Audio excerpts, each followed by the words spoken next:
Welcome to episode 23 of Two Guys One Sport, where we are now professional with a logo and a Twitter feed and all this other awesome stuff. My God, we're actually doing things. Hi, everybody. I'm Chris. I remember when I couldn't. Whoa, I hear you twice. I probably should turn that off. Yeah, you should mute that. You're in the YouTube. There we go. Yeah. Wait.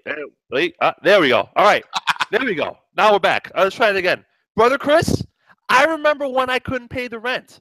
Now I own the whole house that I'm living in. That's us. Had a dream, and I made it.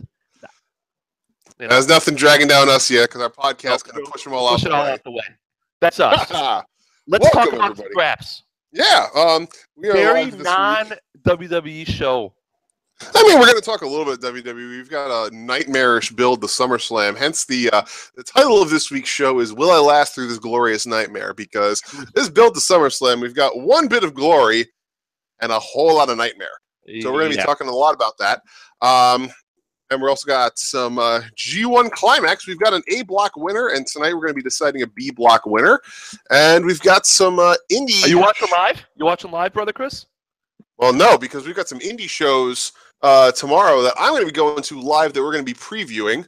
Lots of other good stuff. But before we get started, I do need to get one little piece of business out of the way, which is that if you are watching tonight, we are going to be keeping track of the chat both on our Cage Side Seats live thread and in the YouTube comment thread.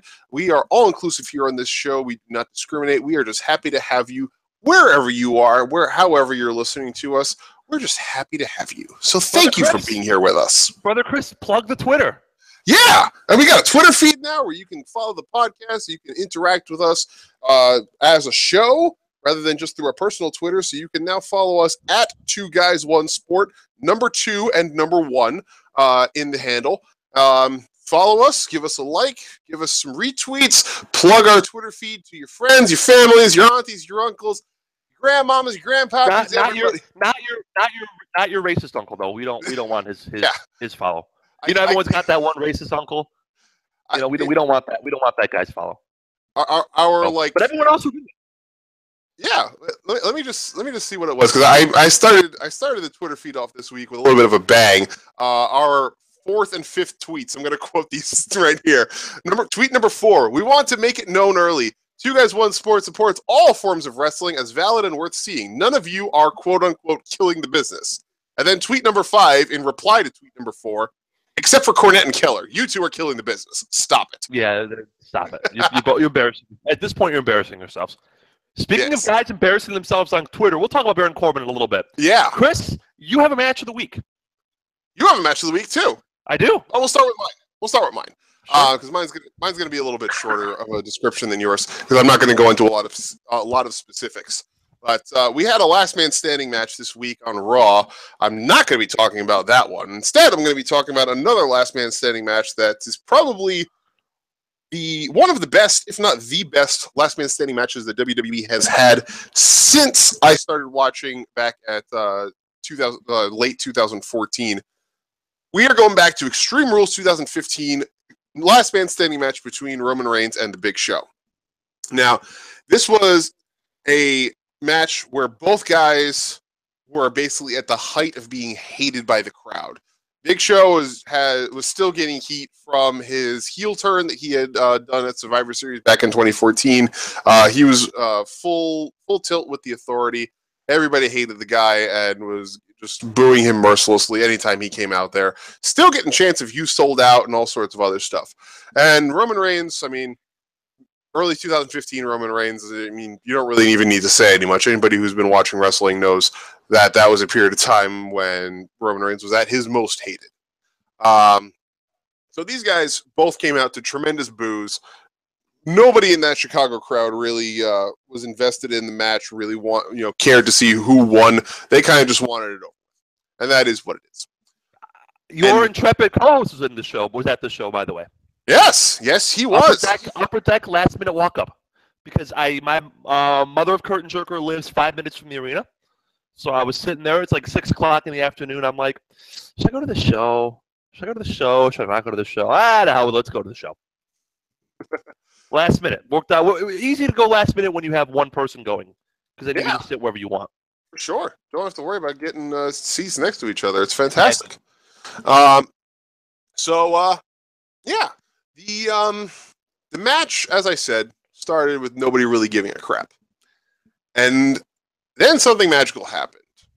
Roman Reigns and Big Show put on a fucking fantastic match. Where they did.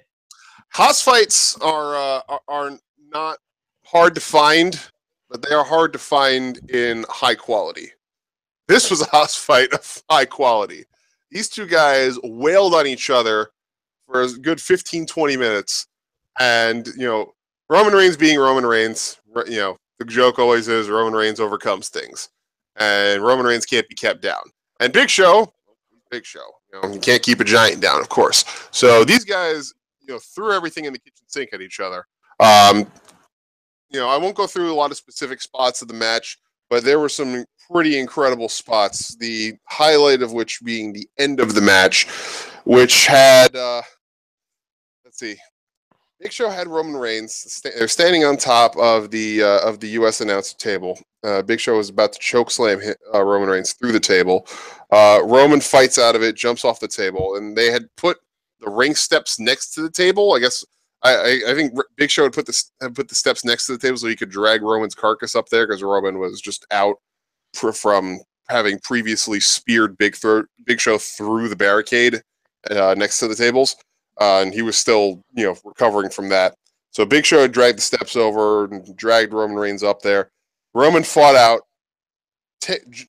goes off to the side, 2 steps up the stairs, spears Big Show off the U.S. table and through the Spanish announcer's table. Never doesn't look cool. Sorry for the double negative, but it's always a fun spot. Yeah, never does it not look cool. Edge and Jericho did it at WrestleMania, I want to say in 2010, I want to say. It was a cool spot then. It was a cool spot during this match, too. Yeah.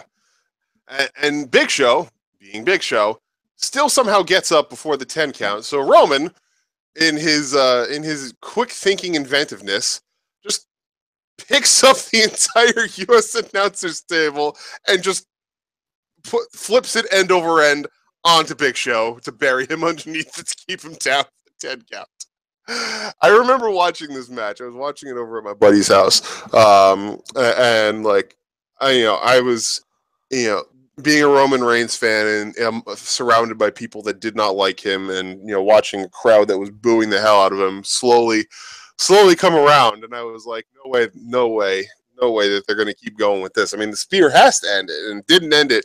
And then he just picks up the announcer's desk, and everybody who's watching it with me just suddenly stops and goes, "Oh my God!"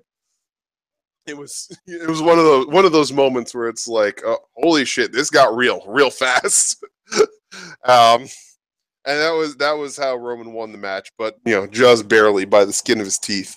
And the Roman and Big Show interactions up to that point on Raw and SmackDown had not been great, but this match was the highlight of a low light feud. What I will call it. Definitely go check that out if you have not seen that match. It's a ton of fun. All right, your match of the week. You talked about what you were going to. We talked about this last week. This is a follow up to your match of the week, which was from the Go Home show from this Rumble. Yes. My match of the week is the 2015 WWE match of the year, in my estimation, main roster match of the year. Or at least tied with, depends how much you love Roman Reigns and Brock Lesnar from WrestleMania 31. Mm-hmm. I think this one's a little better because it has a definitive finish as opposed to Seth cashing in. But if you told me that you like that one more, I'm not losing sleep over it because that match is pretty great too. The passion of Roman Reigns, where Brock just beats the crap out of him for a long time until Roman makes his comeback. Yeah. This match is the Rollins-Cena, Lesnar triple threat from the 2015 Royal Rumble. Overarching impressions of this match, and then we'll get into the nitty-gritty. One, Brock Lesnar was on all sorts of performance-enhancing drugs because he walks through that curtain and all the announcers basically say, whoa. They're like, man, his neck is bigger than my leg. And he's just a giant person. Mm-hmm. Crowd loved him in this match. loved him. This was the Philly crowd that hated Roman Reigns. Mm-hmm. They loved Brock Lesnar. I always find that hilarious. That people who Why? hate Roman, like, because they're the same. They really are the same. They're two guys who nobody can beat, nobody can keep down, and I think you're go on. They're both physical specimens of amazingness that Vince McMahon will do anything and everything to appease. Well, first of all, no one in the history of professional wrestling was protected like Brock Lesnar was in this match, and I'll get to that in a minute. Oh, yeah. But secondly, I think you're underestimating Brock's physical charisma and just charisma in general. I mean, he does, for all of his shortcomings, he does find a way to connect with people. Yes, I agree with that, yes. Another thing watching this match, another impression. First of all, we've discussed John Cena. This is straight in the John Cena I'm awesome tour. Mm-hmm. Seth Rollins, before he blew his knee out, was a crazy bumper. Used to do all. I mean, you know that we talked about Shield triple threat matches before. Pre-injury, Seth was a bump machine. He just didn't care about his body, didn't care about his well-being.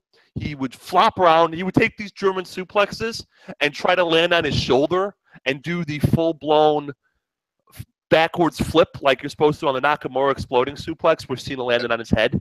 Yeah, or like straight on his stomach. Or like Rock would do when he was selling the stunner. Exactly. Yeah. Now he's much more reserved, and it makes me sad. It tells me he doesn't quite trust his knee yet. And we talked about this in the past, that in quote-unquote shoot sports, when a guy blows his knee out, it takes him 2 years to get back to form. Mm-hmm. I think we're there with Seth. He blew his knee out in, November of 2015-ish? Yes, November of 2015. We're getting, and then he had the other injury, the setback, etc. So I think we're close to getting back to form. I've liked him a little more lately, ever since the Mania match. Mm-hmm. But let's talk about this match. Yeah. Brock's double suplexing J&J security never gets old. Never. John Cena double AAing J&J security never gets old. You want to talk about impressive? All these guys were impressive in their own ways in this match. Seth Rollins jumped from the ring to the table to knock Brock out on the fly and almost overshot him because he's got Tigger legs for springs back then. He would just jump on a vertical leap from the corner, from the ring, from the top rope, all the way across the table, the announce table, and almost overshot the guy because that's how athletic pre-injury Seth Rollins was. Yeah. Brock Lesnar caught Seth Rollins on his shoulders and didn't stagger, and then hit him with an AA. So Brock is standing there dazed in the ring. Seth climbs, does the springboard thing like AJ Styles would do for one of his forearms. Brock catches him, but not with the broad part of his body, with his chest. He catches him on his shoulders. Seth's what, 215-ish? 200 pounds? Around that, Brock catches him clean, and in one motion spins him around for an F5. Without falling over or staggering. The fact that he was able to pull that off. Yeah. With just the balance he was able to have and do that. And John Cena's John Cena's strength never gets old. Lesnar had him in a Kimura. Cena went from laying on top of Lesnar to being on his knees to standing up and deadlifting Brock Lesnar with his bad arm. With one arm, because the other arm was behind his back in the Kimura. He deadlifted Lesnar up and held him in place for 5 seconds so Seth Rollins could hit that springboard knee. Guys, John Cena's amazing. Yeah. This match was so good. Rollins flopping around like a fish. Cena selling death. Brock just getting up over and over and over. He took 3 AAs in a row. And then rolled out of the ring and stood up, staggered to his feet, plowed into the barricade, plowed into the ring steps, took a curb stomp through the Money in the Bank briefcase, wins the match because Rollins is going for another curb stop, and Brock, in the greatest display of fighting spirit you've ever seen, not in Japan, hulks up, gets up, hits a move, wins, and then sells the entire rest of the night. Yeah. Because he's selling the ribs from the table spot. Yeah. So he manages to get up. He F5s Rollins while holding his side, because he's selling the ribs. So he F5s the guy with one arm, Mm-hmm. and then he rolls out of the ring and he staggers up the ramp on Paul Heyman. Yeah. Because even in defeat, we've talked about before how Brock Lesnar gets this business. Shit like that tells me that he understands this. Yeah. The selling in defeat. Absolutely. The Cena was unbelievable as the tissue that held this match together. Because we had Rollins, the super seller, and Lesnar, the super offensive guy, Mm-hmm. and Cena was kind of doing whatever he needed to do in the moment. Because a lot of this match was a triple threat, so one guy was on the outside selling while the other two were fighting. Yeah. So when it was Cena and Rollins, Cena would be on the offense, and Rollins would bump. But when it was Cena and Lesnar would be on the offense, and Cena would bump. And he never really missed a beat. Yeah. I miss the Seth Rollins that had his mobility and agility. Yeah. I miss the John Cena before he started to lose a step, and I think he's losing a step. Yeah. I mean I miss that spot with Nakamura. That's yeah. Part of that's on Nakamura. Part of that's on Cena for not completing the rotation properly. This was Jordan. And we're going to segue to the G1 right here because I'm good at the segue game. If you like New Japan and the fighting spirit, where a guy would hit a giant move and then collapse, and then get up and hit a giant move and then collapse, the last 5 minutes of this match will right up your alley. Absolutely, yeah, 100%. Fantastic stuff.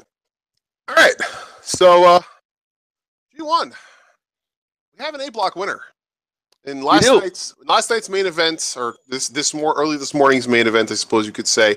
Tetsuya Naito defeated Hiroshi Tanahashi with Destino to win his last 2 points and secure the winning spot in Block A.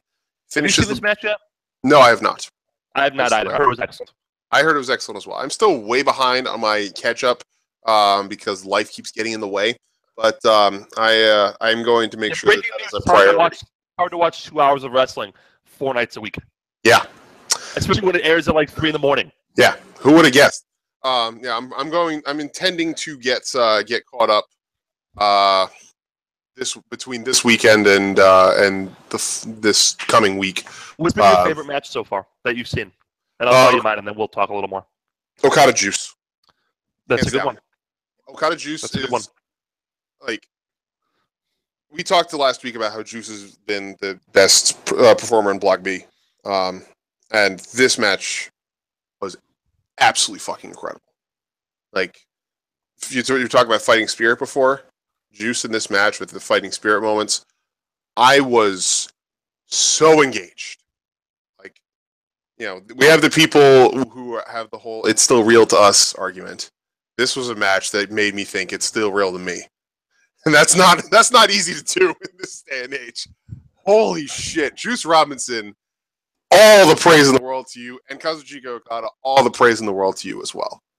My God, this was phenomenal, outstanding, terrific, all the superlatives. I'm gonna slightly disagree with your statement that Juke is the best. Juice is the best guy. That Juice is the best guy in Block B. I'm gonna say Juice is the second best guy in Block B because I'm gonna say Okada is the best guy in Block B. Yes, well, because my favorite match. Oh, I know you have words on Okada. Yeah. So I'll let you get to them in a minute. Yeah. And we talked last week a little bit about how Okada is really separating himself from Kenny Omega in this tournament. Yeah. And how Okada is the Bob Dylan of professional wrestling. Yeah, that's going to be what my discussion is. So we're going to get to that in a bit. But anyway, you were going to say my favorite match, and we talked a little bit about it maybe last week or even 2 weeks ago because it's been a while now, was Okada and Satoshi Kojima. It was last week because that match happened. That match happened the previous weekend, I believe. Kojima's a New Japan dad who's been around forever. Mm-hmm. And he's the ultimate babyface. And Okada playing shitbird heel, and doing the little slaps to the face and doing a pose and getting just booed from the crowd. And the crowd doing whatever it took for them to get Kojima into the match and popping for every slap and popping for every lariat. And Kojima's limited at this point. It kind of reminds me of old Kenta Kobashi where all he does is slaps, clotheslines, and suplexes. Mm-hmm. That's pretty much what Kojima does at this point because he's, 47? Yeah, he's got his spots and he does them. And I mean, he can still move. Yeah, absolutely.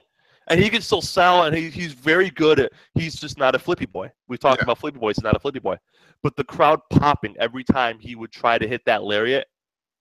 And the best part is, Okada was able to make him look so good that I thought there was a spot where he was going to win. And I'm like, those fuckers had me. And of course, there's no chance Okada's streak is losing to Kojima. Yeah. Those fuckers had me, Chris. Yeah. That's good professional wrestling. 100%. I can't wait to watch that match. Oh, it's so great. You've got me so excited for that match. There's a spot in there where you're like, son of a bitch, they got me. You know what I'm saying? And that's all, and obviously Okada wins. But your suspension of disbelief triggers in for just long enough. And Kojima hits one of those lariats that he does, the one-arm lariats. And it's like, fuck, man. Damn, Okada's just unbelievable. Yeah, he really is. And here's what I was going to bring up today. Wait, before we go any further. Yeah. Our guy Duke, wait till you see Juice face Omega. Shades of Brett Owen at WrestleMania 10. Duke, that's high praise. So I am looking forward to watching that. Oh, yes, me great too. analogy. Okada Kojima sounds like the good Triple H Flair matches from 2002 to 5. Great analogy. That's exactly what they were. Just like the Last Man Standing is the one I'm thinking of that I bet you're thinking of too. I think SummerSlam of 2005, where Flair just goes all out because even though he's old Ric Flair, he's still Ric Flair. Yeah. That's exactly what Kojima is here. Only Okada's even better at convincing you that Ric Flair has a chance to win the match than Triple H was. Yep. So keep it up, Duke. You're kicking ass. Yeah. Not just a pretty face, or in your case, a pretty mustache. So here's what I came up with. We talked last week about how Okada has been showing up Kenny Omega all throughout this G1 and really just showing his superiority. And today I was thinking about that a bit, and I had a bit of an epiphany. And I drew up an analogy. Any of you who've, I'm sure most of you who are based here in the U.S., you've taken your SATs, you remember analogies. So we're going to do a little bit of analogy here. Kazuchika Okada is to Kenny Omega as New Japan Pro Wrestling is to the World Wrestling Entertainment. And I'm going to tell you why. Okada, for all of his flaws that people will point out, and he does have flaws. He's not really great in mat game. He's not, the most charismatic when he's speaking. He has that, he has Ghetto out there to, grab people's attention for that. And so some of his offense definitely leaves something to be desired. But for all of his flaws, Okada is the most intent person that I've ever seen in the ring at developing a complete package of skills and abilities. He strives to be able to show everything in some form or fashion. And we've talked about how he, matches up with any opponent and can perform well in any opponent. Same thing for New Japan. New Japan can put on almost any match that you can think of, any kind of match, be it a serious mat-based grappling match, high-flying, high spots, be it a comedy match, an all-out slugfest, a hoss fight, any of these things. New Japan can put them on and put them on well and get you invested in them. Even if there's no story build-up, even if there's no plot to go back on. It transcends the language barrier. You don't need to listen to the commentary to understand what's going on. Yeah, because the wrestlers are good enough to convey that emotion and that story without the commentary. Exactly. Okada and New Japan are both, as performers, as a performer and as a wrestling federation, able to do a number of things exceedingly well, and they know it, and they make sure that every time they do it, they don't call it in. They don't phone it in. They don't go half-assed. They make sure that everything that they go out there to put on is done to the highest level, the highest caliber possible. Contrast that to Kenny Omega and contrast that to WWE. Kenny Omega, I'll address this first. We all know Kenny Omega loves his hamminess, his over-the-top, comedy bits, everything that he does to try and pop the crowd, because he's he's the people's man. He is in this for the adulation of those watching him. He wants to, be the spotlight, to be the center of attention. So despite the fact that he's a heel, despite the fact that he's the leader of a heel faction, and despite the fact that he goes out there and will cheat and do villainous things, he will still be comedy, he will still ham it up, he will still break the fourth wall, do all these things just to try and get the people to pay attention and give him his adulation.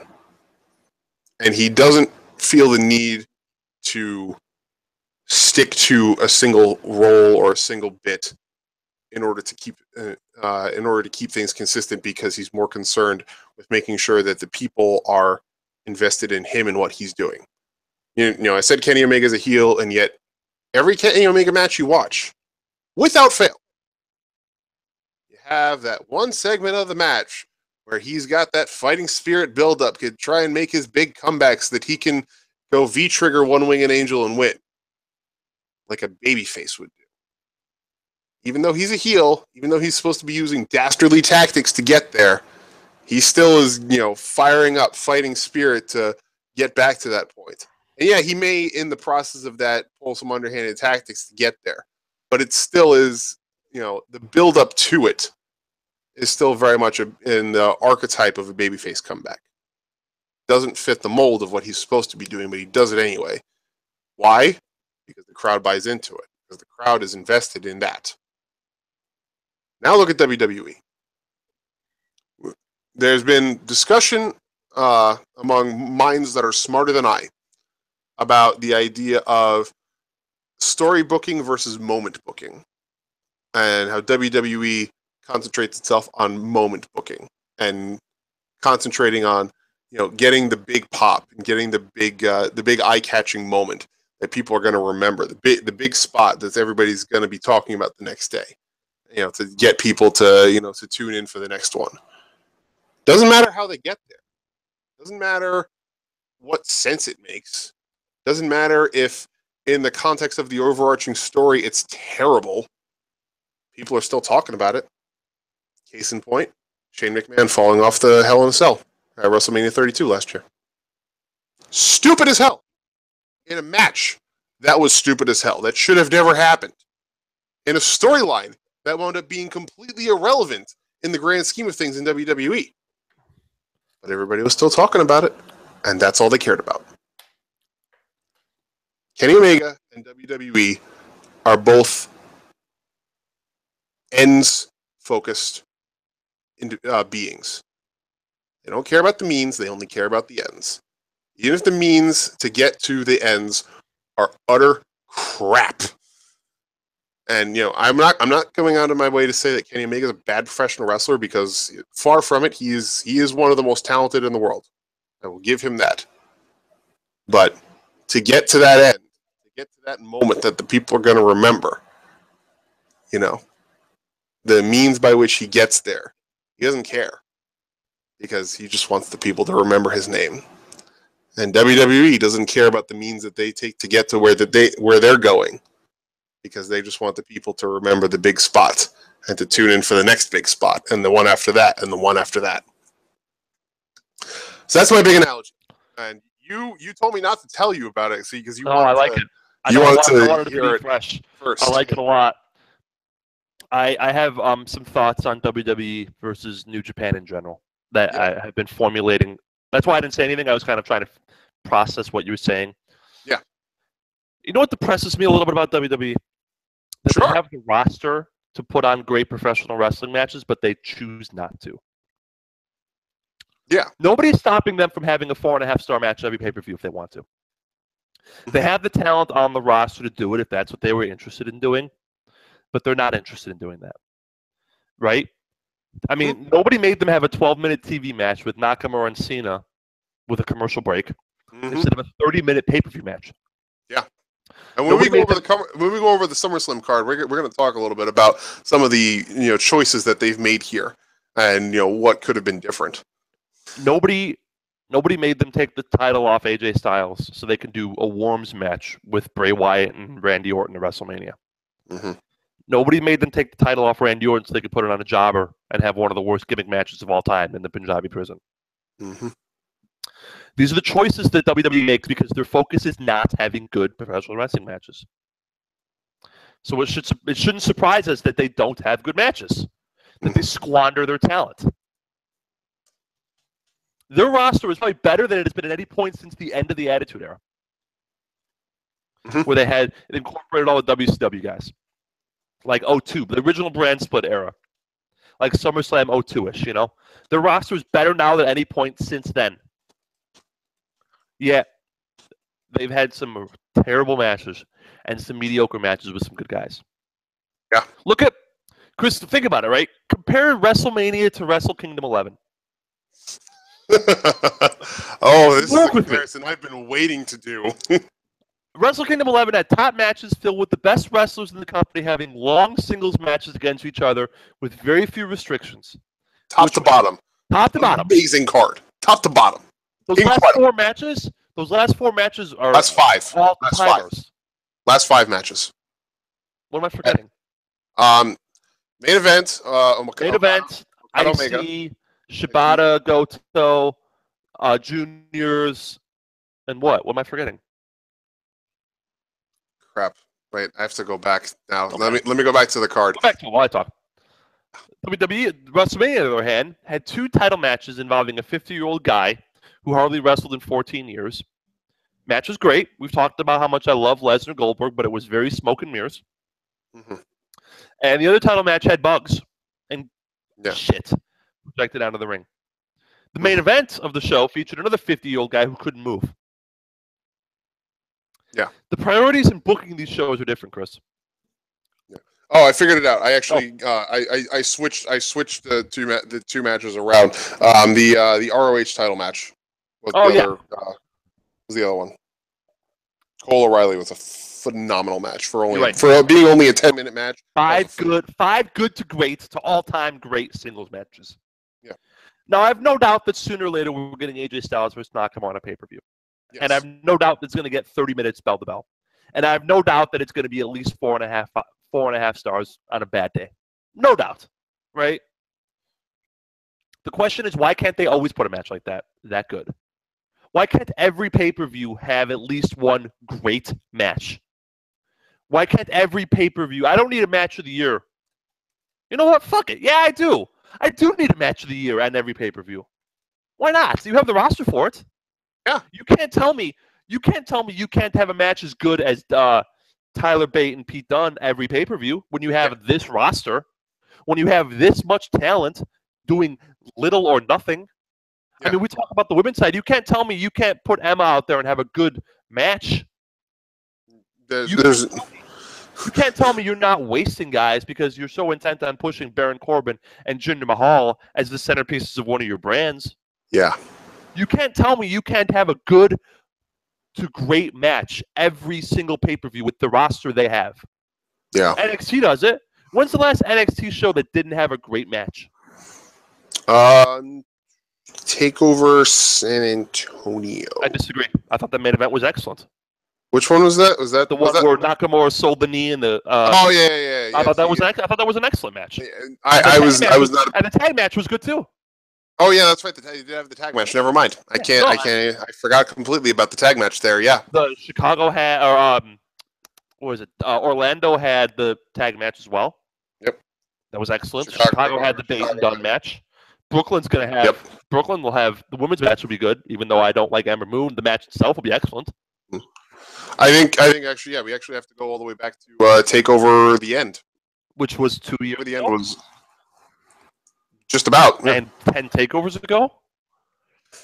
Takeover the End with 8, right? 8 takeovers ago, give or take. So if Takeover June 8th, 2016. So a year ago. A year. And how many takeovers between now and then? 6? Let's see. 1, 2, 3, 4, 5, Brooklyn, 6. 6 Brooklyn, takeovers. Toronto, San Antonio, Orlando, Chicago, Brooklyn again. 6 shows. Yeah. 6 straight shows have had a great, not even good to great, a great match on every show, at least one. Mm-hmm. And you're telling me WWE can't do that when you have AJ Styles and Roman Reigns and John Cena and Brock Lesnar and Seth Rollins and and I can keep going. Yeah. The roster is too good to be putting on pay-per-views this bad. Yeah. I mean, when you have guys who are just sitting on the bench and then end up getting injured because of your ridiculous house show schedule, like guys like the Revival, who have not wrestled an actual match in I don't know how long because first Dash Wilder broke his jaw, and now Scott Dawson has a freaking knee injury. Biceps. Oh, the biceps. Yeah, no. Who has the knee Tanahashi injury? Yeah, he's got the Tanahashi. Get the surgery! Sorry. Yeah, oh, Dawson is getting the surgery. Thank God. Because WWE doesn't fuck around, and they do the smart thing. I don't know. Somebody has a knee injury. I don't remember who it is, but somebody popped an ACL. Yeah. I mean, when you have Ciampa blew his knee out. I think there was somebody else since then, but I might be. Anyway, I digress. We have guys like the Revival who, get injured because of house show matches, or just dumb spots in TV matches, and then wind up sitting on the bench for months and months and months at a time because you can't get over yourselves and cut your house show schedule by like 1 or 2 matches a week.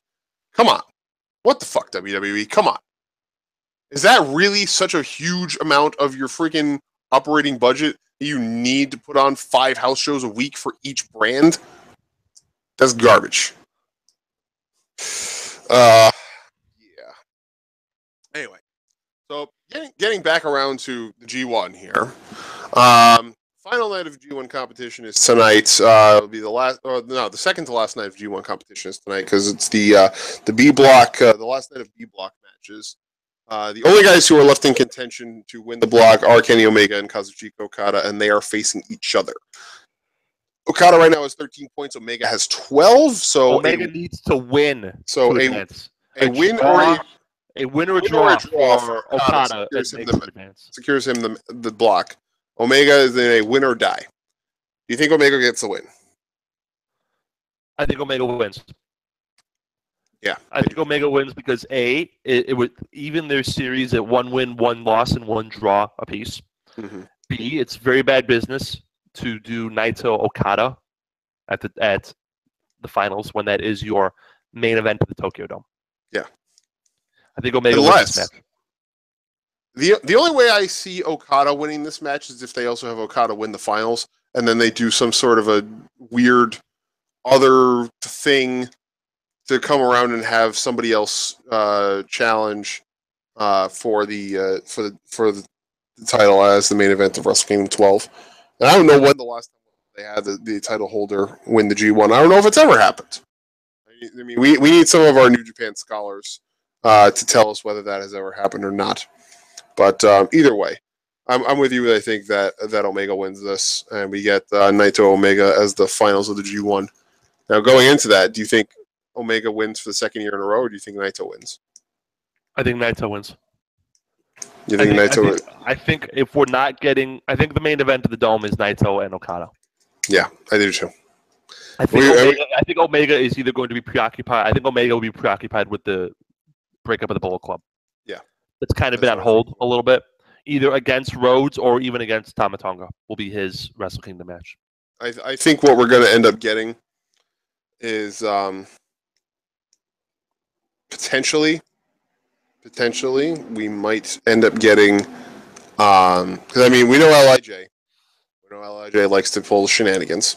Mm-hmm. So I think that this final is going to end up being we're going to get LIJ coming down to try and give Naito the advantage. The Bucks coming down to help Kenny, but the Bucks and maybe and probably Marty Scurll coming out to help Kenny, and then the rest of the Bullet Club is going to come down, and Cody Rhodes is going to cost Kenny the win, and that's going to set up the Wrestle Kingdom match, which is going to be, I feel, a IWGP United States title match between Cody Rhodes and Kenny Omega for both the title and for the leadership of Bullet Club. I'm calling that shot right now. Okay. I've called a lot of shots this year that have turned out to be some have made, some you've made, some you've missed. Yeah, but I'm calling that shot right now. I mean, that seems logical, right? Yeah, it seems logical. I'm split the bummed we're Bullet not Club. getting. I'm bummed we're not getting Okada or excuse me, Omega and Ibushi. Yeah, But that's okay. yeah. I don't think that Tama Tonga is going to be the one that challenges him. As much as I would prefer it to be Tama Tonga to be the one that challenges him, because I've been begging. You are a fan of the OG Bullet Club member, my friend, and you have been for a long time. Well, that's fine. I thought he's had a decent G1. Yeah. Well, not even just in terms of his in-ring ability, just in terms of like we talked a while back on this show about my issues with Kenny Omega and the Bucks, and and the Elite in general, and hamming it up and all that stuff. How I was not really a fan of how they was changing the image of the Bullet Club, and how I wanted Tama Tonga and or Bad Luck Fale to wrest leadership away from Kenny. Oh, come on, Duke. That's rude. I am not like Shaq at the foul line. I'm not that bad. I mean, I might be that. The shoe fits. Wear it with style. Yeah. it is a big shoe, and I do have big feet, so you know what, whatever. But yeah, I mean, quick, what do you think is going on the rest of the night tomorrow morning? Oh, I think Minoru Suzuki is going to spend 15 minutes torturing Yano. It's going to be fucking hilarious. I'm looking forward to Yano shrieking in pain and agony. Yeah. Because I am an evil man, and I'm looking forward to that. Oh, yeah. And speaking of evil, I'm looking forward to Evil torturing Kojima in their match. That's going to be funny as hell. Oh, not funny, but it's going to be a fun watch. Robinson and Elgin should have a fun match. That should be a great time. And Tama Tonga and Sonata should have a good match too. I think tomorrow night's matches are all going to be either good quality or good entertainment. Either way is going to be a good final night of block action, leading into the final night of tournament action, which I believe is early Monday morning. Is it? No. Sunday. Is it Sunday morning? 2 a.m. Sunday. Nice. I might actually, you know what? Which is 1 a.m. for me, which means I should easily be able to stay up for that. Yeah, I mean, given that I will probably still be riding a ridiculous high from the two events we're going to talk about in just a second here, I will probably still be able to stay awake and watch the whole thing live. So let's do it. Yeah. All right. Now then, onto our previews for tomorrow.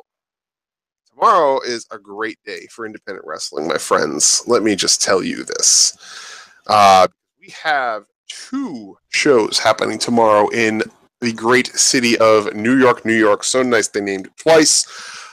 In Queens at the Elmcore Center, we have, starting off the day at about 4 p.m. Eastern Time, Evolve 91. Starting things off with what is going to be a stacked card. Stacked. First of all, the wonderful storyline of that main event is so sexy. Oh, we're gonna get there.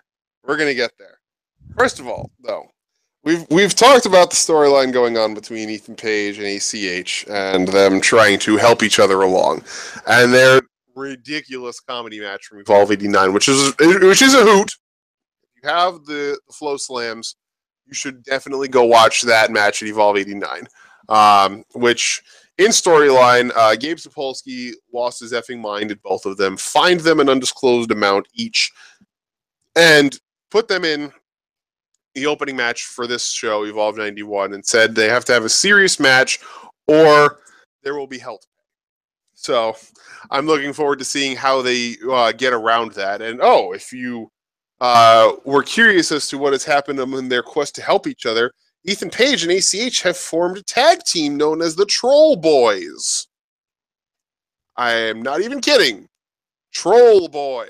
Troll Boys. And as we speak right now at Evolve 90 in Joppa, Maryland, they are scheduled to take on the Doom Patrol, Chris Dickinson and Jaka, who are still pissed the fuck off about losing their tag team titles to the Workhorsemen previously. And speaking of the Workhorsemen, they're going to be taking on, if they win, their tag team title match tonight against Hot Sauce Tracy Williams and Rory Gulak. They will then go on to take on the team of Fred Yehi and Jason Kincaid tomorrow in their second tag title defense. The Workhorsemen won the titles, I believe, actually also at Evolve 89. They actually won them at Evolve 88. I'm sorry. They won the titles at Evolve 88, and this is both Hot Sauce Tracy Williams and Fred Yehi wanted to cash in their tag team title rematches, but seeing as how Fred Yehi and Hot Sauce Tracy Williams are not tag teaming together anymore, they were assigned to find new partners so that they could each have a shot at the titles. So if the Workhorsemen win tonight, they are taking on Yehi and Kincaid tomorrow. An exhibition match, Mark Haskins makes his proper Evolve debut to take on young Austin Theory. Haskins did show up at the dual-branded Mercury Rising show earlier this year and came up short in an attempt to win the Evolve title from Zack Sabre Jr., but he is going to be taking on Austin Theory here and might be a first stepping stone on his way back to hopefully getting the Evolve title shot if again. For nothing else, to pop our good friend of the show, Reverend Kane. Yes, Reverend Kane loves some Mark Haskins. And we talked a little bit about the Doom Patrol earlier, Chris Dickinson and Jaka. They have themselves one hell of a match. Progress heads will know that South Pacific Power Trip is back. TK Cooper and Dahlia Black made their big triumphant return at the close of Chapter 53. And now, with Progress being in town, South Pacific Power Trip are going to be having themselves a match here in a rematch from Mercury Rising against the Doom Patrol. That match was one of the best matches at the Mercury Rising event, Doom Patrol versus SPPT. And so this should be a fantastic rematch. If you have the Flow Slam for this match alone, it's worth the price of admission. But there's so much more on the show that you're going to be wanting to tune in for as well. Darby Allin versus Timothy Thatcher. Oh, God. Darby Allin might die. Yeah, we say that every week. Every month we say Darby Allin may die today. Yeah, but this time... And yet he's still among the living. But this time it might not be because of his own stupidity. This time it might be because Tim Thatcher just breaks his goddamn neck. Because Tim Thatcher is pissed. Yeah, he got a bit of a chip on his shoulder. Oh, you have no idea. I like angry Tim Thatcher. Gives him a little bit of character. Yeah. So since he did not reclaim the Evolve World Championship when he had his rematch against Zack Sabre Jr., he has been pissed the fuck off.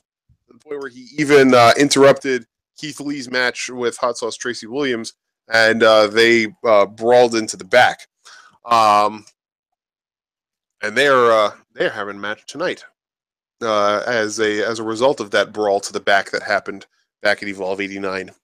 So, Darby Allin is out to prove that he is actually not the failure that Tim Thatcher says and Stokely Hathaway say that he is. Tim Thatcher is out to end Darby Allin's quest for the Evolve World title once and for all. So this is a do or die moment for Darby Allin. If he can get the win here, he will prove himself worthy of getting back into that title scene. If not, then everything that Tim Thatcher has said about him is going to be proven correct. And that's not a good thing. And finally, your main event. You thought the SummerSlam main event was a Haas fight. My friends, Haas fights. What are you, John McCain all of a sudden? Indeed. Yes.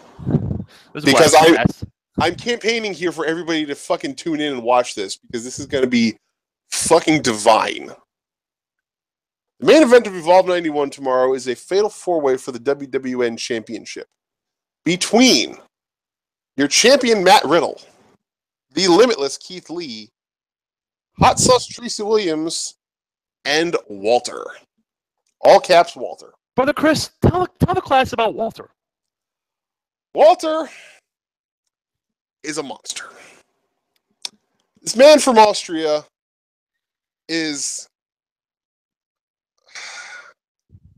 a beast. He is a Brock Lesnar beast. I'm using that comparison because Jesus Christ. this guy. Jacked and layered with more muscles than you can possibly imagine. Tall and scary, intimidating. The look on this guy's face most of the time would... He's a big angry German guy who can go. He would stun a team of oxen in his tracks just by looking at them. Nice West Wing quote, by the way. I approve. I love that quote. It's one of my favorites. Nice West Wing quote. Yeah. Walter is a scary, scary man. And this is him making his Evolve debut. Now, Walter has faced Matt Riddle before in Progress and in WXW. They are evenly matched at 2-2 right now. Hot Sauce Tracy Williams has beaten Matt Riddle before, but he's 0-1-1 against Keith Lee. Matt Riddle has beaten Keith Lee once, but just by the skin of his teeth, as we remember back from Evolve 87. Oh my God, this match. Yeah. We haven't talked much about the last match Leo Rush has ever had either. I mean, there's so much good stuff on this card. Oh yeah, that's right. I forgot about that Leo Rush match. So much good stuff. No, wait, that's actually happening tonight. Is it? I thought that was tomorrow night. Leo Rush's last match. Well, I know he's facing Matt Riddle tonight, but I don't know if he's even on tomorrow's card. I don't remember. It doesn't look like it. He's not in. He's not in the list of things that it's. Let me pull up the. While I talk about this Fatal 4-Way, let me pull up the Evolve newsletter from yesterday. Okay. So yeah, this is going to be a violent Haas fight. And I mean, even though two of the guys in this match don't technically qualify as Haas's, I mean, Matt Riddle, we know he throws down with the best of them, and Tracy Williams, he can pin a guy to the mat in all sorts of painful positions. So, and Keith Lee, obviously, he's Keith Lee. He's going to fly around. He's going to tackle dudes. He's going to just kick the shit out of people. He is the limitless Keith Lee, my friend. He is the limitless Keith Lee. Yeah, Leo Rush is not on the card for tomorrow. He might be added last minute. You're right. I think you're right. No biggie. No biggie. Progress. So, yeah. So that main event at Evolve 91, easily going to be one of the beefiest of beefy matches that they have had in a very long time. Highly recommend you tune in for that. And then, 8 p.m. Eastern Time, we come right back to the Elmcore Center in Queens, New York for Progress New York. And I am geeking out so hard about this card. What number is this? They actually haven't given this a number. But if it was numbered, it would technically be number 54. But, yeah, I don't think that they're giving this an actual number. I think that they're just having this and the following night's show in Boston be special events that fall outside of the numbering of Progress. But that's okay. Because this card... Oh, this is a pretty card, too. ...is just as insanely worthy of your attention as the Evolve 91 card is. We start off with a triple threat match between Mark Andrews, Mark Haskins, and Zach Gibson. Three of the premier young talents in Progress. Three guys who are eagerly looking to prove themselves for a shot at moving up the card towards that Progress World Championship that is held by Mr. Pete Dunne. This could be a win in this match could easily set somebody up for a potential shot at a number one contendership to Pete Dunne's Progress World Championship. Next up, we have a tag team match on the women's side that is... Listen, I might just jump out of my chair and just start screaming in joy as these four wrestlers are being introduced.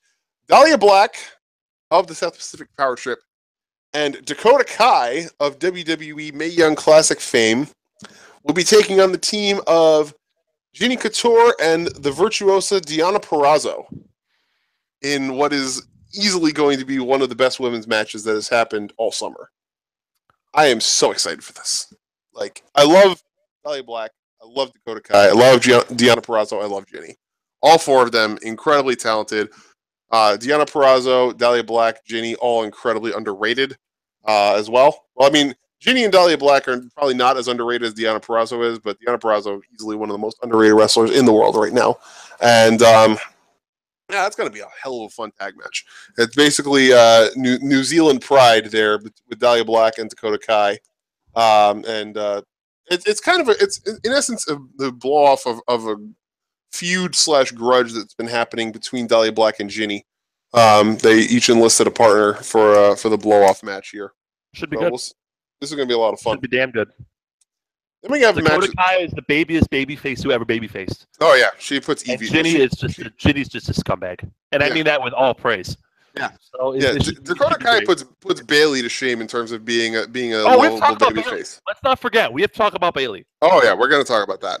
And I'm looking forward to Ginny pulling on Dakota Kai's pigtail knots. This next match is going to be violent as fuck. Jimmy Havoc versus Joey Janela. Oh my god, I'm so jealous. I fully expect that somewhere along the way, if this match hasn't already been made into some sort of a no disqualification death match or something. It's listed as no disqualification. Yeah. Okay, good. All right. So yeah, these two are both going to be bleeding all over the fucking place before the match is over. They will both have just bludgeoned each other with anything and everything they can get their hands on, and it's going to be awesome. I can't wait to watch it. Next up, we have an Atlas Division Championship #1 contenders match between Miss Timothy Thatcher and Tall Donovan Dijak, who, as we know, is on his way off the Indies on his final feast tour of the Indies. But wouldn't it be interesting to see Tall Don get a shot at that Progress Atlas Division Championship on his way out the door? Especially because that Atlas Division Championship is currently held by none other than Walter, who in the very next match will be taking on the former Atlas Division champion Matt Riddle for that championship. Oh man, I wish I was there.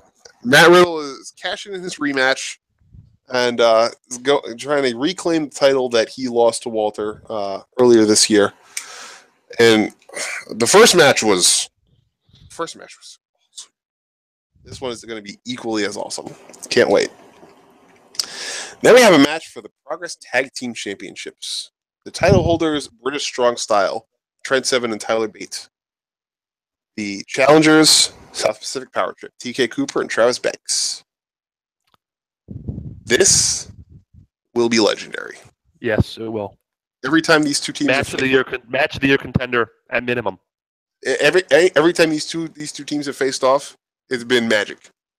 This is going to be no different. Magic, especially because this is going to be the first match that Cooper and Banks will have had as a tag team since Cooper and Dahlia came back. So they are going to be coming out with some fire to get these titles back. I cannot wait. And your main events in the most 2017 of 2017 moments is a match for the WWE United Kingdom Championship between the champion Pete Dunne and the challenger gentleman Jack Gallagher. So let me see if I understand this. Yeah. A WWE wrestler is wrestling a WWE freelancer, for lack of a better word, for a WWE championship on a British show for a British belt taking place in New York City. Yep. You're 100% right. Just wanted to get that out there. Just wanted to explain. I wanted to verbalize it for my own sake. Yeah. Oh yeah, Duke brings up an excellent point. So tonight's show almost didn't happen because I got a notification on Facebook on Wednesday about a friend of mine. A friend of yours is attending an event on Friday night in an area near you. And I said, "What's this? Battle Club Pro, the Bounty in Kings County in Brooklyn? What is this? I've never even heard of Battle Club Pro before." And then I look at the card and I lose my goddamn mind because on this card tonight, which is happening 20 minutes from my apartment. Let's see. The Carnies versus Mustache Mountain. Shane Strickland versus Ray Phoenix versus Matt Cross. You know I love me some Shane. You know I love me some Shane Strickland. I can't even say it. Yep. You know I love me some Shane Strickland. I wore my Shane Strickland shirt today to the office. That's how much I love the guy. Flip Gordon versus Myron Reed, Logan Black versus Anthony Henry, Deonna Purrazzo versus MJ Jenkins, and also on the card, the Ugly Ducklings, Darius Carter, Anthony Bowens, so many others, all happening, like I said, 20 minutes from my apartment, and I saw this, and I messaged George, and I said, I want to cancel the show, and I said, but wait, I can't cancel the show, damn it. Your listeners and your co-hosts appreciate it, Brother Chris. Yeah, but... Jesus! It's a hell of a card. Yeah. It's a hell of a card. Yeah, that is Who wins the main event of not necessarily the main event? Oh yeah. Got any pick? Give me a pick for Walter versus Bro, and give me a pick for Pete Dunne versus Gentleman Jack. I think Walter retains because Matt Riddle has been talking a lot lately about how he wants to go to Japan. I think we might be seeing.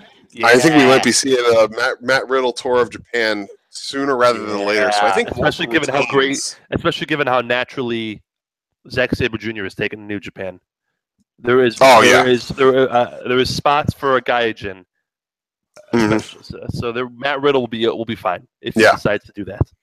And as far as the UK Championship match, I think that Pete Dunne retains simply because I don't think that we're going to see WWE title change hands on a non-WWE show.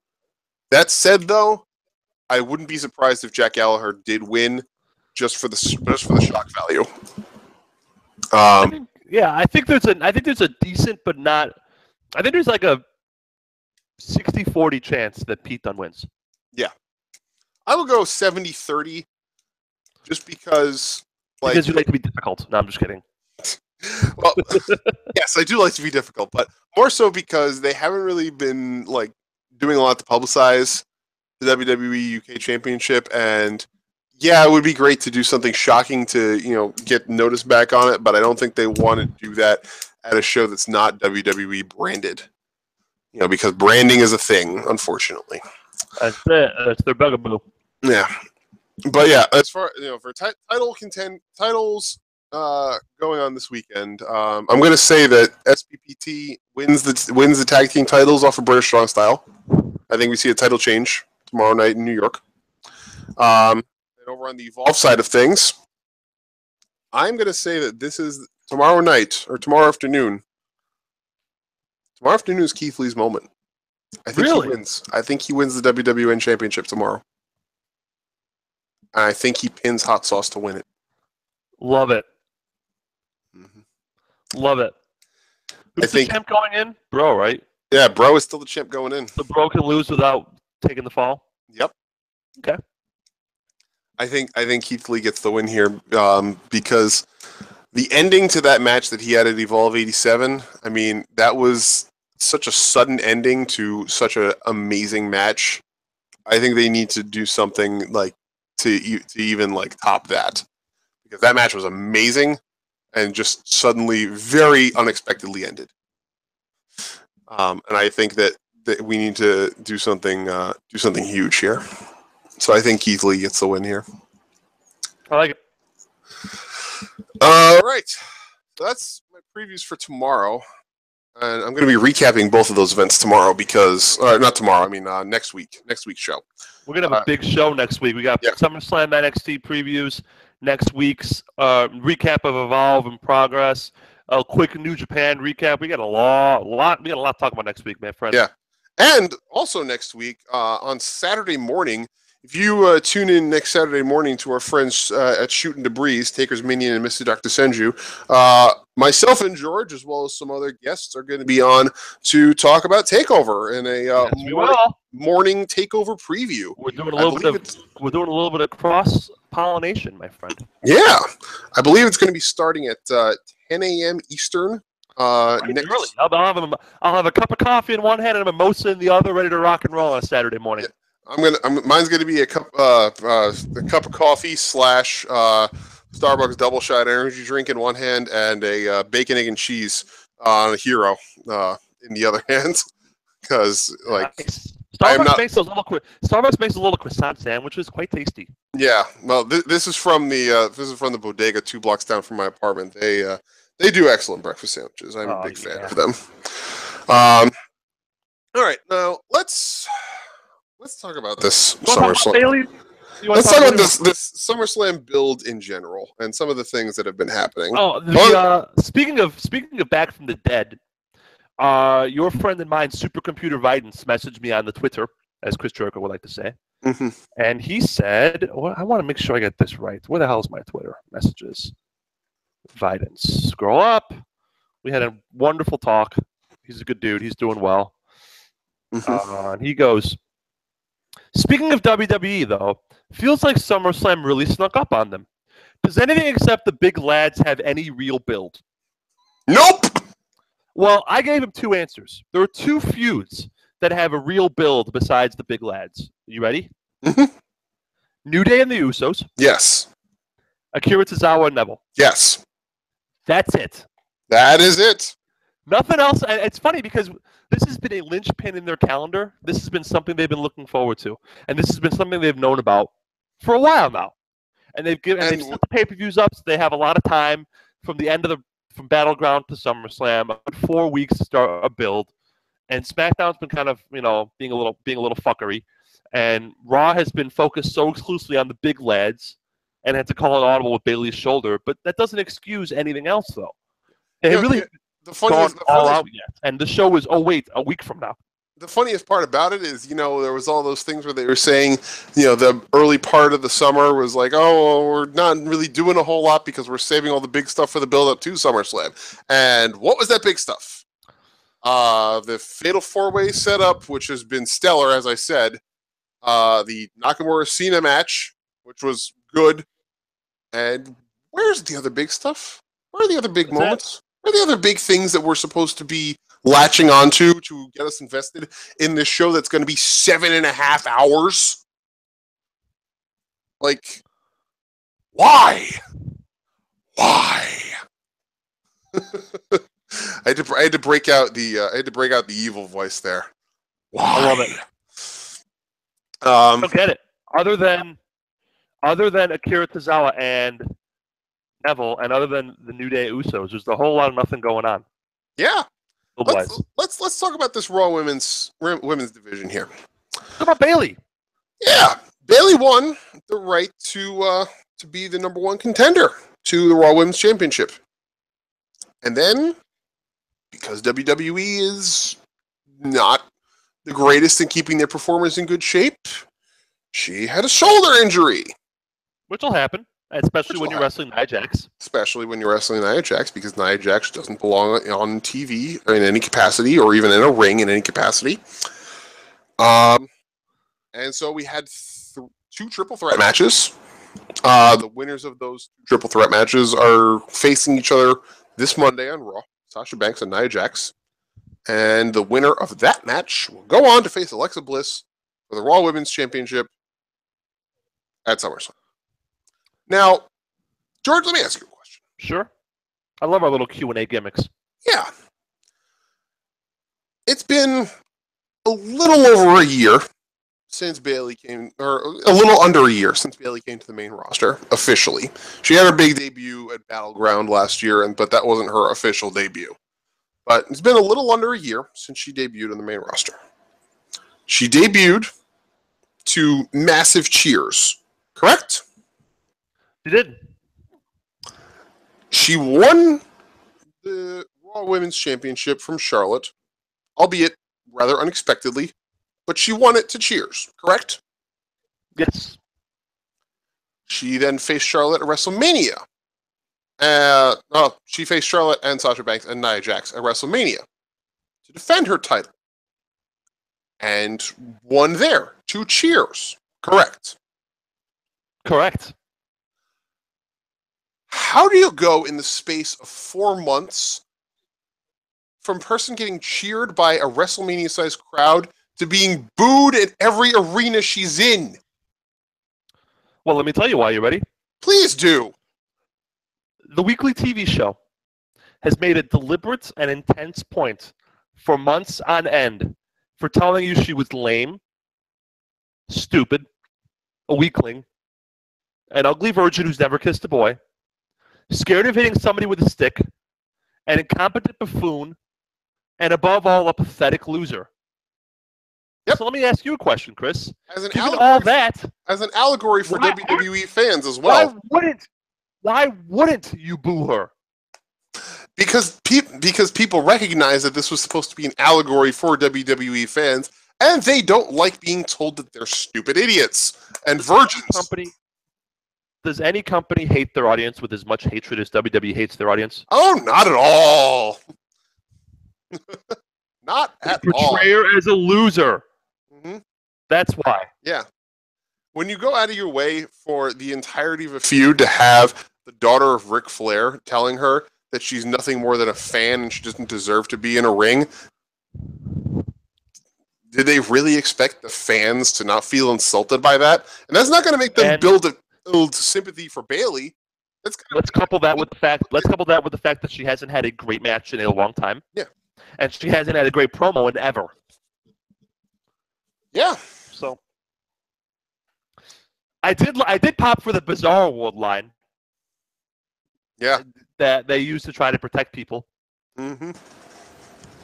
That's a long time Vince standby. Oh, it's Bizarre World up here, ha ha ha, because we're dumbasses who don't know how to tell a story. Yeah, Duke, great point. They didn't have her refute any of that verbally. Truth. They basically steer into it. Only she's not. Only it's dumb stuff to steer into. Yeah, you can't do stuff like that and not have somebody come out verbally and say, I proved them wrong. Just having them win the match isn't enough. They didn't do enough. Not. They half-assed it, as they have half-assed so many other things. In typical WWE fashion. Let's talk about the SmackDown. They don't build enough foundation. Yeah. Is their problem. Let's talk about the SmackDown Women's Division. Why is Natalya wrestling at SummerSlam in 2017? I mean, in a division that includes the likes of Charlotte, who's not even on the card, and Becky Lynch, who's not even on the card, and in a company where Emma has not been in a serious TV match in probably close to 2 years, and Summer Rae has not been on TV in I don't even know how long. Why is Natalya, who is at best okay in the ring, in a championship match at their second biggest show of the year? Why? Why? Somebody please make sense of this. And why, dear God, did they bring James Ellsworth back this week on SmackDown? We were doing just fine. They fucked up with James Ellsworth. They were doing just fine without him. They signed him. They signed him to all that paper. Now they have to use him. We were doing just fine for a month. Like, nothing was wrong. Everything was good. I would argue that Carmella was a stronger performer without him for that month that she didn't have him out there with her. Yes, I agree. I'll agree. And now he comes back, and suddenly the whole perception is she needs him again to get shit done. Because WWE formula dictates that heels can't be strong. They have to be chicken shit. Unless their names are Braun Strowman. Braun's a chicken shit. He backed off from Undertaker. That's true, yeah. That's true. Never mind. Yeah, even Braun Strowman is exempt from that.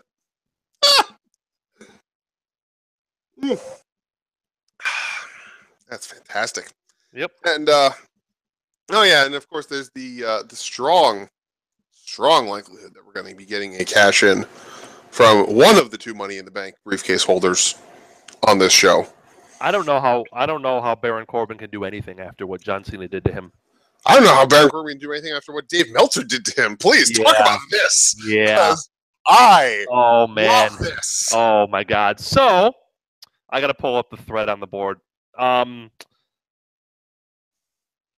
Baron Corbin vanity searches himself on Twitter.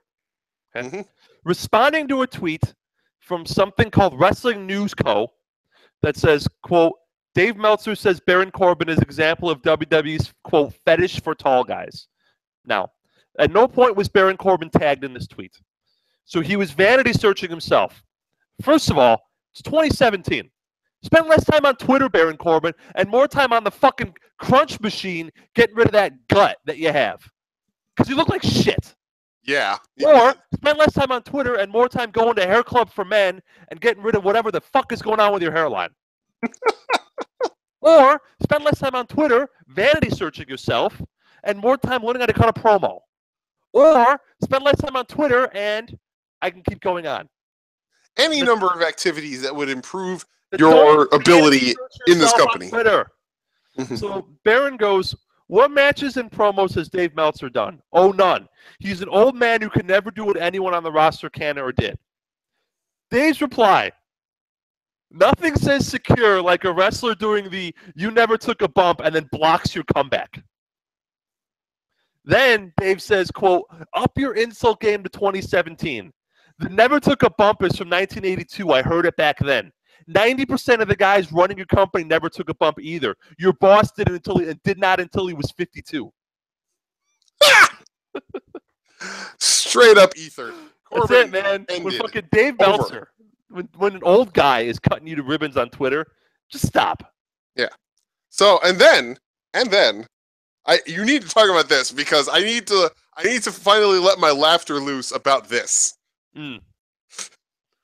Because you told me this while at work, and I nearly collapsed from having to contain myself. Pull the match up, yeah. Let's see. What did I tell you, Chris?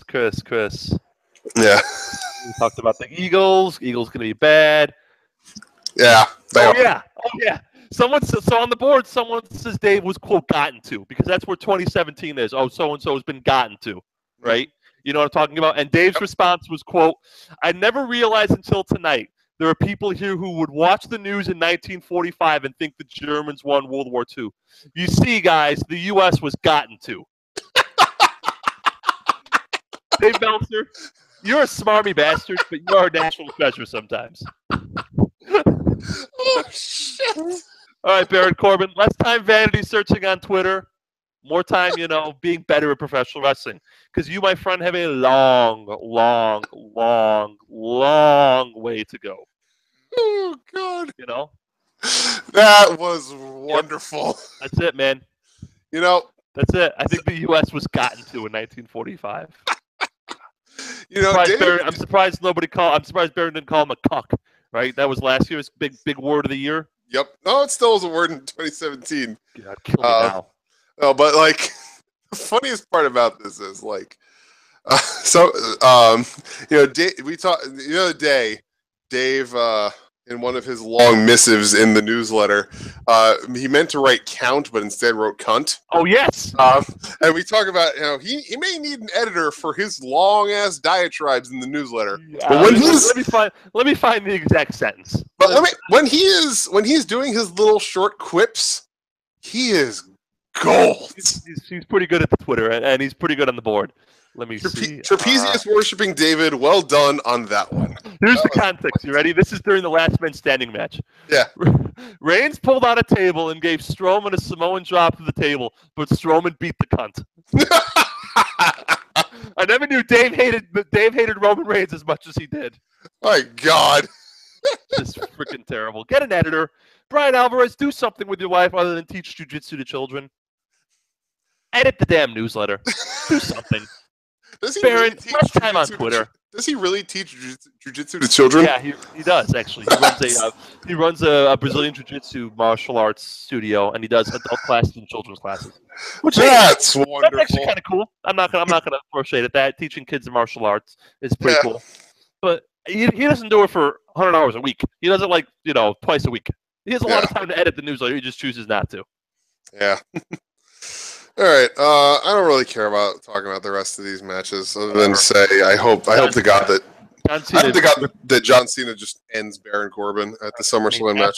After being scripted to call the guy a skinny fat dumpster fire, there's not much left for Baron Corbin to come back to. I know. But you know what, though? I hate that, though, from John Cena. You know why? Oh, no. Not again. No, Matty, think of it this way, right?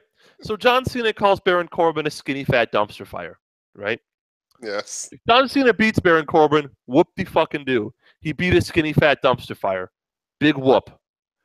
If he loses to Baron Corbin, well, how bad does that make John Cena look? Like, on the other hand, Baron Corbin's trash, so who gives a shit? Yeah. So nobody's really going to be paying attention anyway. Yeah. But I don't think that they have Cena lose because Nikki Bella is supposed to be sitting front row for that match. So this might be John Cena breaks his SummerSlam losing streak. This might be the year. On the one hand, it's John Cena burying guy. On the other hand, it's John Cena burying Baron Corbin. So who cares? Yeah, exactly. I have enough stuff to get my dander up for without worrying without carrying a torch for Baron fucking Corbin. Yeah. All right. So last thing we're going to talk about here, and we're going to do official predictions for TakeOver Brooklyn next week as part of next week's show. But NXT is very quickly evolving. There is a lot going on. A lot of people coming in. A lot of stuff happening. I think they should do a 3-way takeover for the main event belt, for the men's belt. Well, that might be a thing. I think Strong should win the big belt. Rude gets called up, and Drew turns heel on Strong, and that's how you start your first program. Because Drew McIntyre NXT babyface isn't really working for me. Yeah, cold. You don't like the promos so far? I feel there's something missing. I think he's cold. I think he'd be better as a heel, as the entitled shitbird heel. Yeah, I can see that. And I think Bobby well, you know what killed Drew? You know what, through no fault of his own. You know what killed Drew McIntyre? Those those Roddy Strong vignettes. One of the best ways I've ever seen a guy who can't talk get over. With those vignettes about his wife and him, his mother's upbringing in the trailer park and him fighting for his family. But on the flip side of that, they haven't done anything since the title match with him. I mean, he had the title match. He lost. And since then, he hasn't even shown up on TV. It's just been him attacking Rude backstage. I think that's the problem with block tapings. That absolutely is. If something gets hot, you can't call an audible. TNA is the same problem, by the way. TNA does the block tapings, and then if something works or doesn't work, you're screwed. You're locked in. You can't be dynamic. Mm-hmm. All right. So what we're going to talk about real quick is just kind of how we see the landscape in NXT shifting after TakeOver. Okay. Without really talking about match results. So you think that we should be seeing a Drew McIntyre heel turn? I think Drew McIntyre should turn heel and feud with Bobby Roode. Oh, I keep saying that. I think Drew McIntyre should turn heel and feud with Roderick Strong. Yeah. For the belt. I think that should be the first post SummerSlam program, and I think it is time. I think it is past time for Bobby Roode to make it to the main roster. All right. Who else do you see as being major players in the post TakeOver? Aleister Black for sure. Okay. Let's see, and Andrade Almas. You don't think we see Johnny Gargano as a major player? Not until he finishes up with Ciampa. I think he's going to kind of hang out. Maybe he could be a major player. They don't have another strong babyface. If it's going to be heel Drew and Black, who is a tweener, and heel Almas. They need another babyface on the side. I could see that going on. I could see Gargano being used to fill time and be the babyface until Ciampa comes back and screws him over. Maybe in a match. Maybe you have a multi-man match at NXT WrestleMania. Where's this? In New Orleans. Maybe you have a multi-man match at NXT New Orleans and Gargano makes his comeback. To screw over. Or Ciampa makes his comeback. I'm getting names wrong all night. Yeah, well, so many names. Ciampa screws over Gargano when he's finally healthy. What about maybe at the Rumble? I don't know. Whatever the timetable is, I could see that's how they jumpstart that feud. Is not only did you cost me my tag, not only did you blow up our tag team, but you also screwed me out of my championship or a chance to win the championship. do you think that there's a possibility that maybe Johnny wins the title at some point along the line, and then Ciampa comes back and that's his first big title feud? I don't think Johnny wins the title. Really? Not until he deals with Ciampa. I think Ciampa comes first. I think it's easier for Ciampa to screw him out of a chance to win the title. Like, let's say you have a multi-man ladder match, and Ciampa pushes the ladder off, or something in that vein. You understand what I'm saying? Yeah, I can see that. I honestly something actually, in that ballpark. Honestly, I actually expected it to go the other way around simply because ACL injuries take a while to heal. True. As Seth Rollins unfortunately taught us. Yeah, as I know from firsthand lived experience as well. I think we actually see eventually whatever the result of this takeover title matches in Brooklyn. I think we get a feud with whoever the title winner has a feud with somebody else who's in that title scene right now among those three guys. Then has a feud with Aleister Black, and then has a feud with Johnny Gargano. I think that's the order we go. Works for me. And then it doesn't count anything that goes on with Cassius Ohno or Hideo Itami. Yeah, if Hideo Itami is still with the company, because my part of this forecast is that Hideo Itami is leaving the company after Takeover Brooklyn. Wouldn't shock me at this point. Yeah, I think he's headed back to Japan. I think he's done. Back to Noah. Yeah, wouldn't shock me. Now, how about the guys who have already arrived or who are still incoming? We've got Red Dragon, Kyle O'Reilly, and Bobby Fish. We've got the forecast of Leo. Our guy Duke is asking, do they push Red Dragon to the Dusty Classic? First of all, do we even know if they're doing the Dusty Classic? I think so. They normally do. They normally start it up right after Takeover Brooklyn. Okay. When it started last year. Okay. I think that. I mean, we've also got to consider Leo Rush, Donovan Dijak, and Adam Cole. Yep. Who are all rumored and or confirmed to be coming in. Do you think that any on the men's side all of a sudden? Do you think that any of those three guys? Because other than Bobby Roode, nobody's going to the main roster on the men's side. I don't think, right? Probably not. I mean, I think it's too soon for Roddy Strong, isn't it? It's possibly a case to be made for bringing Johnny Gargano up to the cruiserweights after this match. No, don't do that. But I don't think that they'll. No, don't. You can't condemn him. What did he ever do to you that you would sentence him to life in the cruiserweight division? I don't want it. I'm just saying that there are people who might make a case for it. I'm not one of those people. I'm just trying to present all possibilities, friend. You're right. Sorry. I love you. Super kick. Sorry. Yeah. Do you think that any or all of the group of Dijak, Rush, and Cole show up in the crowd next Saturday night? I think Adam Cole, Bobby Cole. Wow, what the hell's wrong with me? I think Adam Cole shows up in the crowd. I think Adam Cole for sure. Yeah, I think so too. I think we see and potentially a Britt Baker signing maybe. That would be here for that.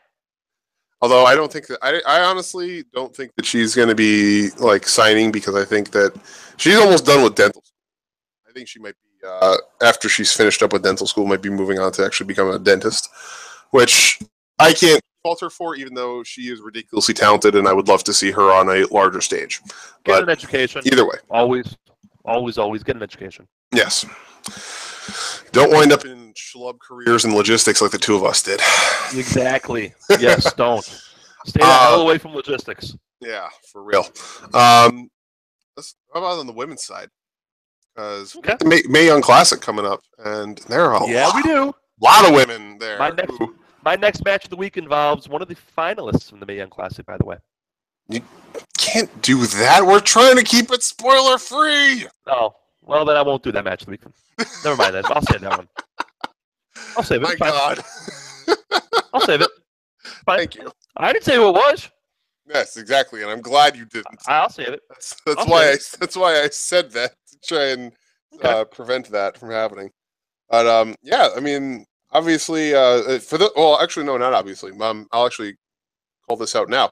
For those who do not follow the results and news from the NXT Florida house show loop, last night in St. Petersburg, a couple of noteworthy names that appeared in a 6-woman tag team match.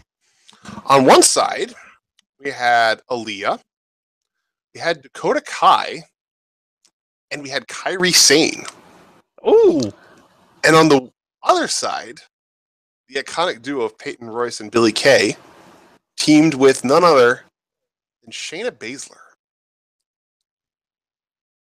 How's that? Intriguing. For 2017. That makes me happy. That makes me happy. Now, there is no word yet on whether or not Shayna Baszler is signed, but her usage on this show intrigues me and makes me believe that there is a possibility of a post Mae Young Classic program potentially happening for Ms. Baszler, and potentially some friends of hers who we may know, may or may not know, as the four horsewomen of MMA. Yes. But Kairi Sane and Dakota Kai showing up at an NXT house show. Two of the names who are already confirmed signed from the indie scene and are going to be are going to be officially part of WWE. Where do we see them falling among the women's division? Say those names again. I'm sorry. Kairi Sane and Dakota Kai. I think they're headliners in the women's division, especially Kairi Sane. Yeah. Absolutely. I think Asuka's not long for this world. I mean, she's not going to die. I don't think she's going to die, but I think she's getting called up. Oh my god! Wow, that was unexpected. I don't think she's ill. I just think she's not long. She's not long for Full Sail University. We'll call it that. Yes. Yeah. So, I personally am expecting. For those who are not aware, back in the day when Dakota Kai was still Evie and Ruby Riott was still Heidi Lovelace, there was a wonderful tag team among the women's independent circuit known as Team Slap Happy. Ooh. I think we might be seeing a Team Slap Happy reunion. Yeah. if I am to call, if I'm trying to make a prediction. Ask you again. Let me ask you a question. Mm-hmm. Where does Nikki Cross fall in this new world order? For life. Sorry. But where does Nikki Cross fall in this new world of NXT women?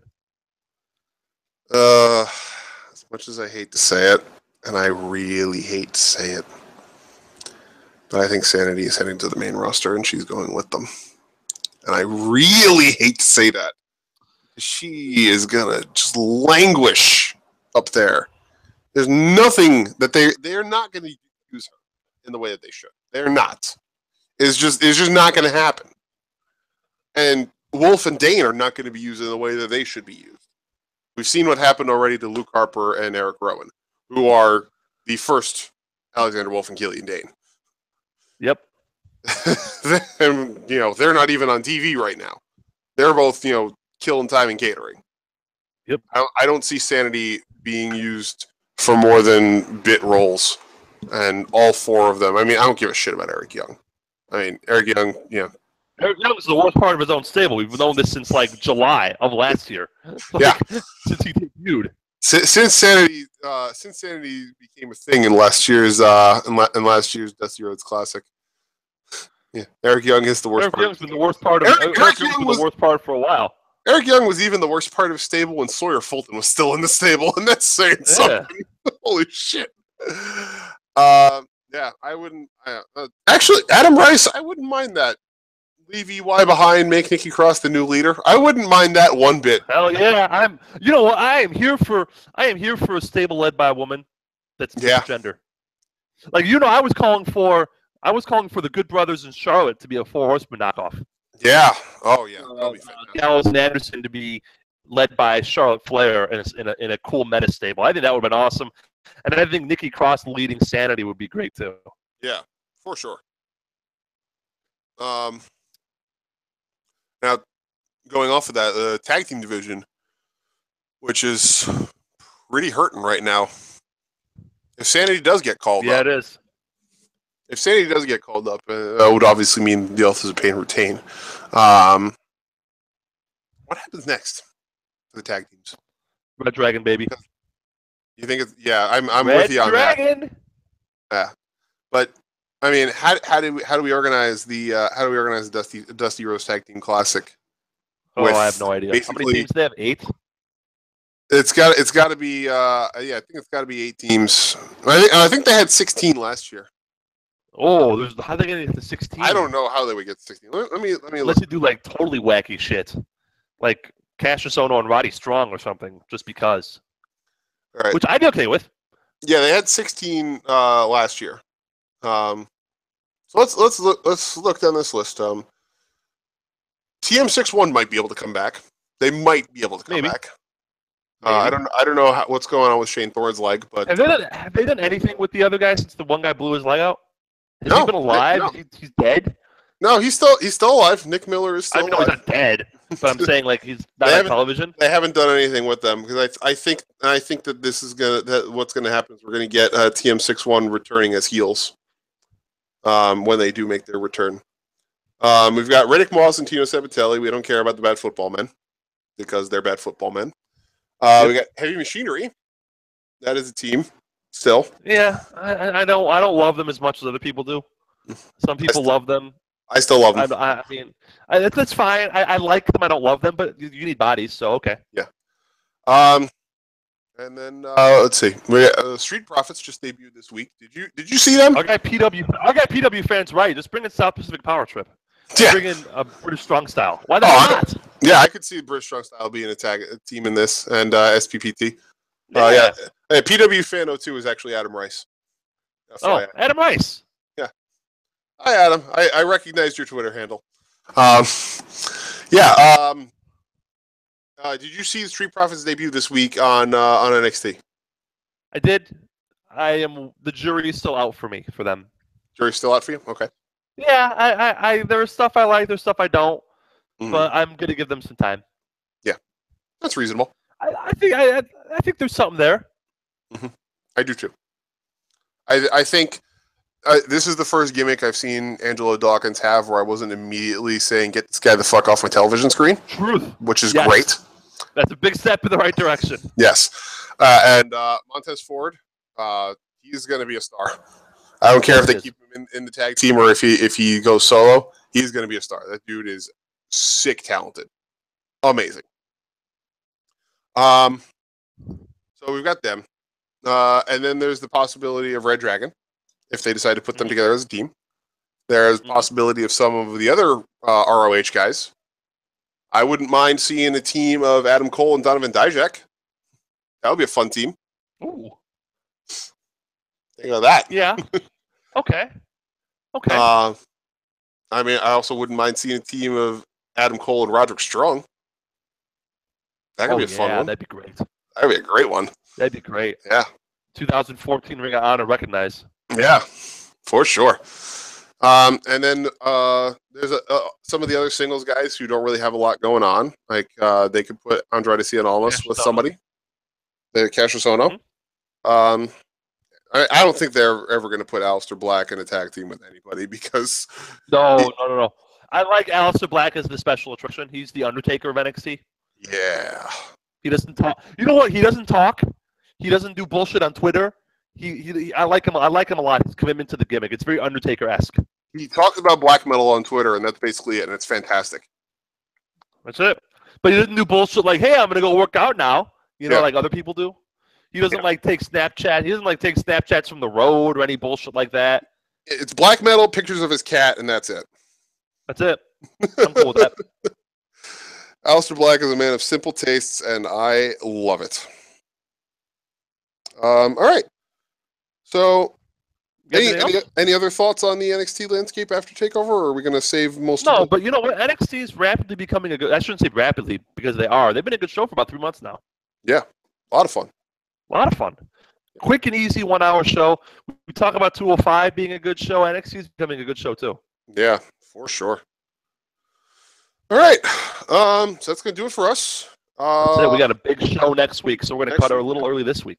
Yep. Come back next week for Evolve and Progress recaps. Come back for G1 final recap. Come back for previews of TakeOver and SummerSlam, and come back for our witty banter. And whatever matches of the week we come up with. Yeah. We'll think of something. Yeah. We'll think of something. There is a plethora of professional wrestling content out there. We can come up with something very easily. Exactly. So, as always, thank you for listening. Yeah. You got any plugs, Chris? No. No? Well, actually, yeah. I'll throw. I want to plug Tanya Rogers and Andrew M. Swift show. Move to YouTube. Mm-hmm. Every Wednesday, 9 Eastern, 8 Central. Wednesday night shooting now on YouTube. You can find it on Tanya's Twitter feed, which is, if I was on top of my shit, I'd have it up right now. Militia Malice Joe. Militia Malice Joe. Yes. Tanya's Twitter feed. You should follow her. She's a lot of fun. And she and Swift still do the show, even though they're not part of CageSideSeats.com. Yes. And you can also check out Fizzy's Wacky World of Wrestling, which is also no longer on Cage Side Seats, but Don Sal and Fizzy are still doing the show. They had their broadcast this morning. It is still on YouTube, and you can find them there at 14 Fitzpatrick on YouTube. And as I mentioned earlier in the show, Shooting Debris with Taker's Minion and Mr. Dr. Senju still happening also on Friday mornings. You can definitely check them out as well. And like I said, we'll be on there next Saturday morning, so be sure to tune in for that. We'll have some other special guests joining us as well. It should be a good time. And that's gonna do it for us. So thank you all for listening. That's it. Don't work yourselves into a shoot. Enjoy the rest of your weekend. Okada Omega, 8 hours from now, Chris. It's gonna be a killer. Brew a pot of coffee. Yeah, it's gonna be a killer. It's gonna be a killer of a match. Thanks again for listening, everyone. Don't work yourself into a shoot, especially apropos given the bullshit of the past week. Mm-hmm. That's Chris. I'm George. Enjoy the rest of your weekend. This is 2 Guys 1 Sport. Follow us on Twitter. Have a good night, everybody. Follow us on Twitter at 2 Guys 1 Sport. Remember, number 2, number 1, and tell everybody to listen to us. Thank you again, and good night. Bye, guys.